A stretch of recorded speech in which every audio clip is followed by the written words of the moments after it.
Hello, welcome to English Reading by Hidemi Woods.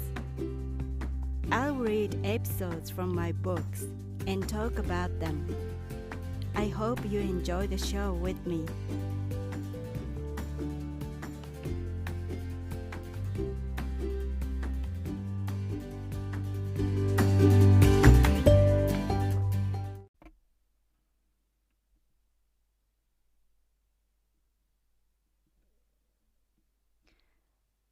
Hi, this is your host, Hidemi Woods. I'm reading an episode from my book, An Old Tree in Kyoto. Today's episode is titled, Old Woman. This is about my mother and about what kind of person she is.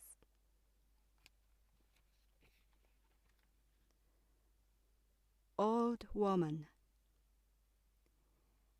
I received an unusually nice postcard from my mother, which said she was worried about me because aftershocks of the Japan's earthquake had still continued to come almost every day in this area.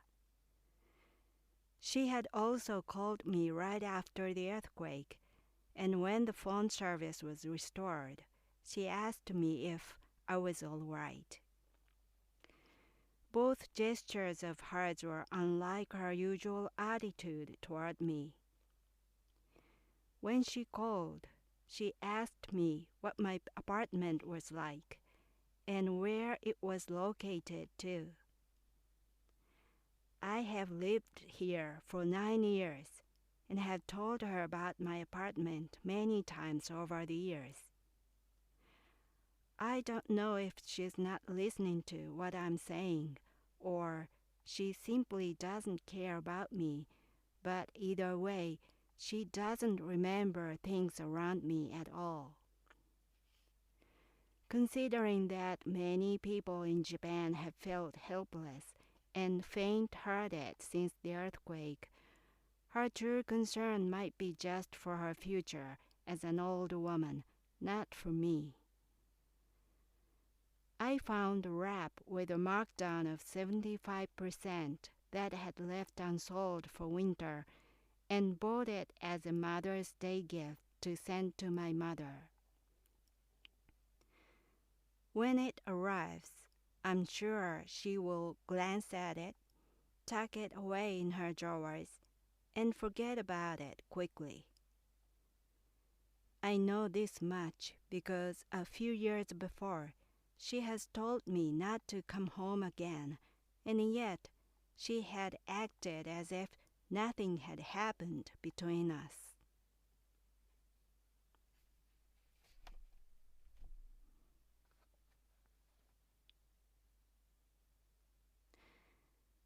That was today's episode.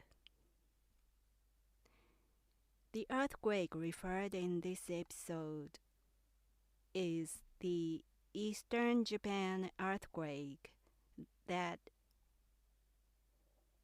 huge one.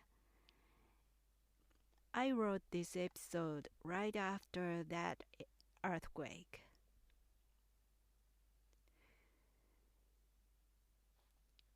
And my mother,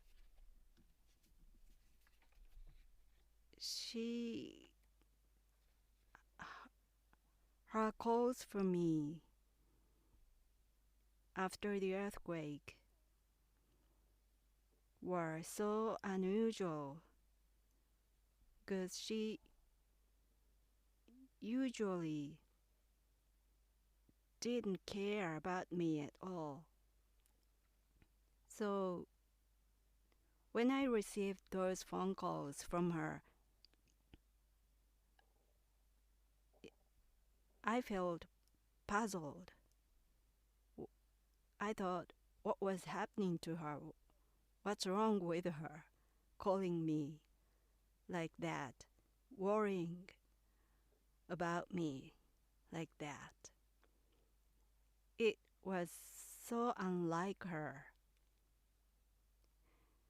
She's not a kind person in nature at all. She's a person like a scorpion.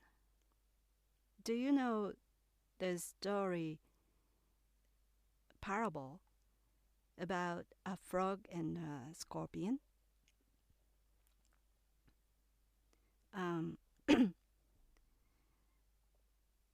A scorpion wants to cross the river, but it can't swim, so asks a frog to help it to cross the river. And the frog helps it carry it on its back. And in the middle of the river, the scorpion stung it. Although if it does so, it runs with the frog. But it stings the frog. And both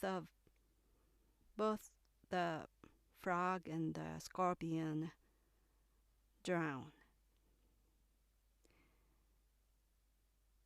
My mother acts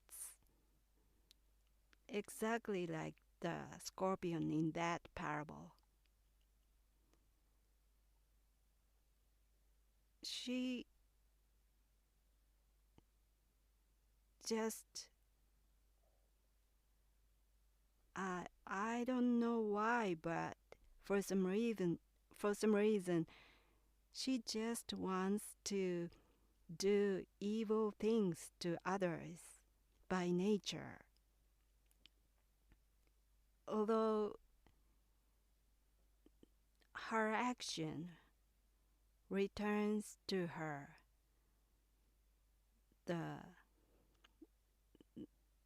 would do her any good, or although she knows her action would do her harm as well, she just does evil things all the same.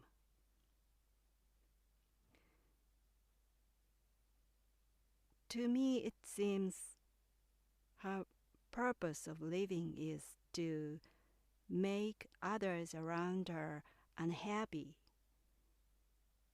She tries so hard to make people unhappy all the time. I think she is unhappy always. So she just doesn't want to be unhappy alone. She wants to pull others into her pit and to become unhappy together. She just doesn't want to be unhappy alone. When I was in my teens and 20s, I didn't fully understand my mother's nature. So I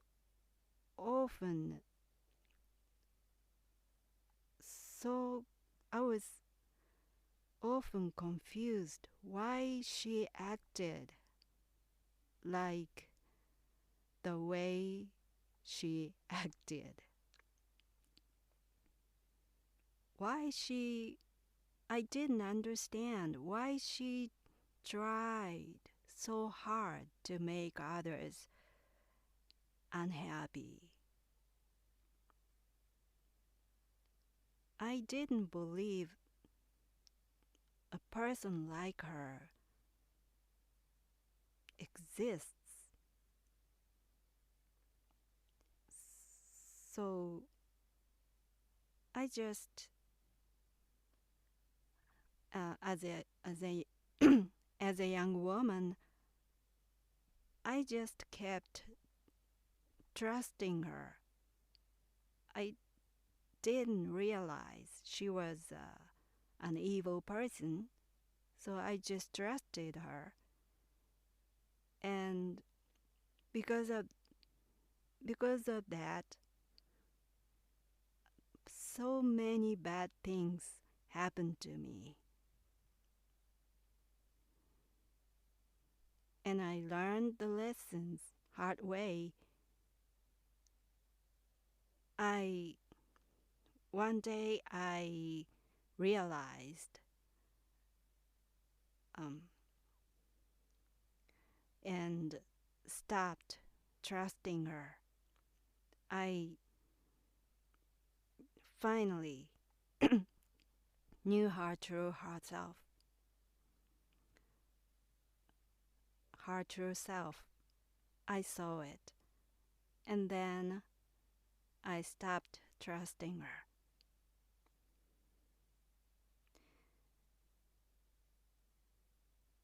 When I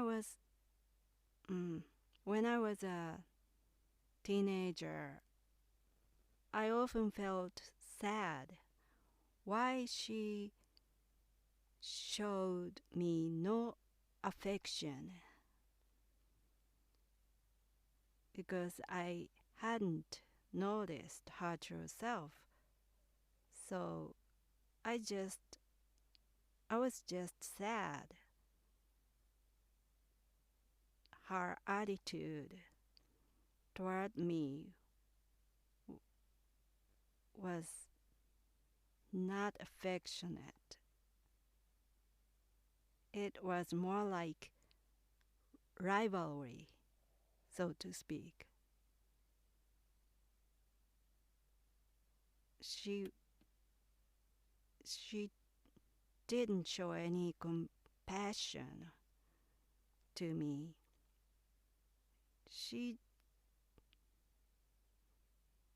It seemed she didn't have any interest in me. And so she didn't remember anything about me. For instance, when I was catching up the topic that I had already told her a couple of days before, and I started, Mom, you remember I said that before, but that thing was blah blah blah, and she said, wait, what thing? What are you talking about? And I said, I told you, blah blah blah. And she said, oh yeah, right. And I, did you forget? Did you forget about it? And she always lied. And no, of course I remember. Yeah, I remember it right now. Yeah, you said that. Yeah, sure, I remember. But it's apparently a lie.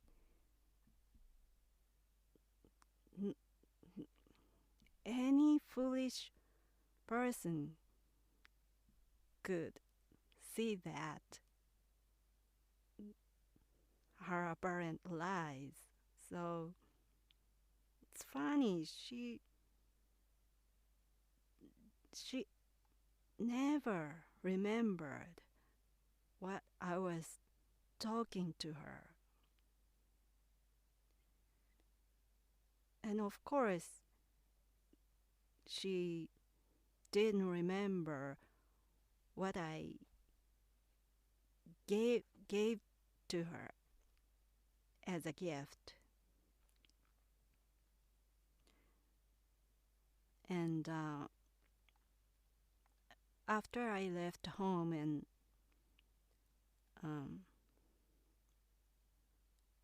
I paid a visit once a year or once in a few years to my parents' house and spent some time with them, with my parents. And when I was leaving, my mother sometimes said, "Why don't you take this? I don't use this anymore." And she gave to me something that had belonged to her, like a scarf or apron or a sweater or a t-shirt. And often those were the gifts I had given to her a few years before. So I bought those items for myself as a result. In the end, they came back to me because my mother didn't remember. Those were from me.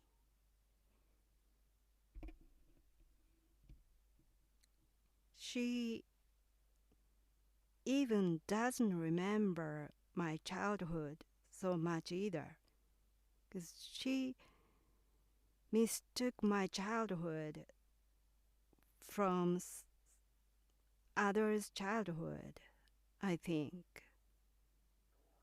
Because once we were chattering about cooking, and she said to me, "You are good at cooking, aren't you? Because you are deft and you are good at elaborate things since you are a child. So it's, of course you are good at cooking." Once she said to me, but I never cooked and I'd never been deft. I've never been good at elaborate things, making things. But it seemed she believed I was really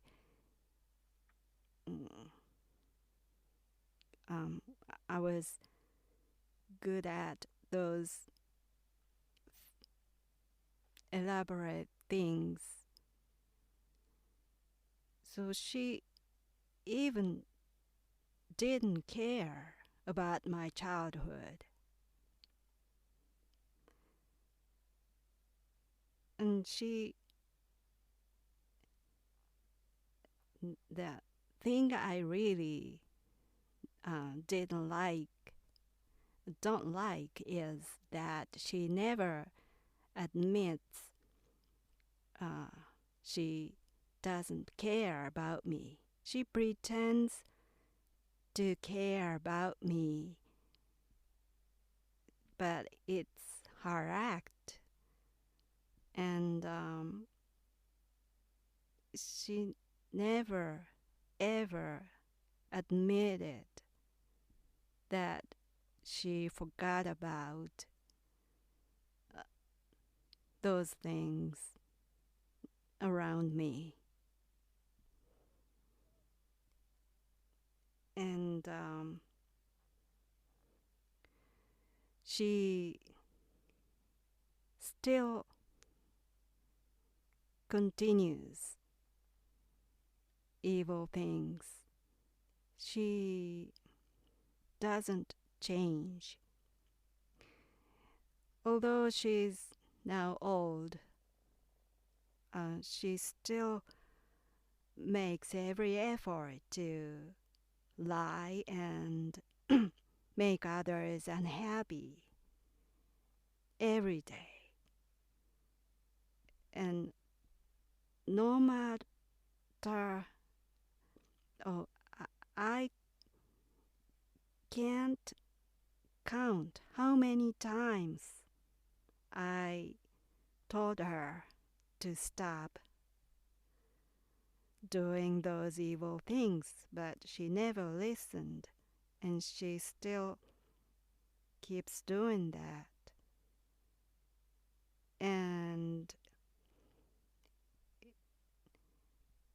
an ironic thing is, the more the more she tries to make others unhappy, she herself becomes unhappier. Her life is getting worse and worse. It's almost scary to watch it from outside. But I can't help her because she doesn't want to stop. She wants that. So it's an irony, but an evil scheme never works after all, I think. Well, that's all for today. Thanks for listening. I'm Hidemi Woods. I hope you join me again. Until next time, take care and be well.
Audiobook, The Family in Kyoto, One Japanese Girl Got Freedom by Hidemi Woods on sale at online stores or apps.